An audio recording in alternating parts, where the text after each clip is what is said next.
Imagine that corporate mergers and acquisitions continued to their ultimate conclusion. One big business now owns everything. One company now produces everything on Earth. Now ask yourself, what would their production costs be?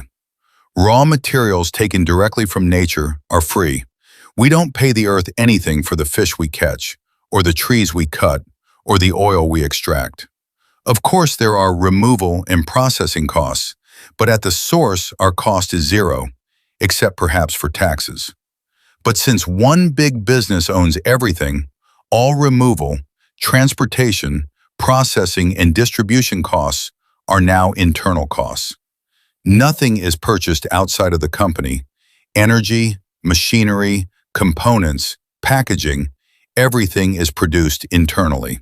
Transferring money from one department to the next is simply meaningless when all departments are owned by the same company. The only cost remaining to the owners of the business would be wages and salaries. The owners would still need workers to run their operations. For everything made, the only expense would be the labor hours needed to produce and distribute things. This is the simple truth about real costs, whether one company owns everything or not. The only additional cost that is added when many companies are involved is profit. Each company in the supply chain adds a little profit to its link in the chain. Each good or service purchased by any chain member already contains the accumulated profits added by all of the other previous suppliers in that chain. By adding profit to their own link, each chain member compounds all of the previously embedded profits.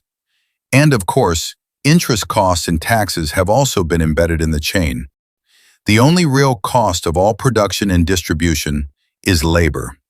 At the source, natural resources are free. Everything else in the price of everything made is either profit, interest, or taxes. All input costs are really just bundles of labor, profit, interest, and taxes.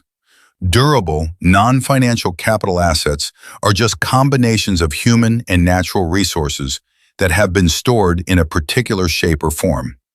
Think about the one big business scenario and the truth about costs will become obvious. Even though workers produce all of the commercial and government assets in existence and then pay for them via prices and taxes, more than once due to interest and profit, workers own none of them. Workers receive only a small portion of the value that their labor creates. The rest of that value is taken from them to build business and government empires.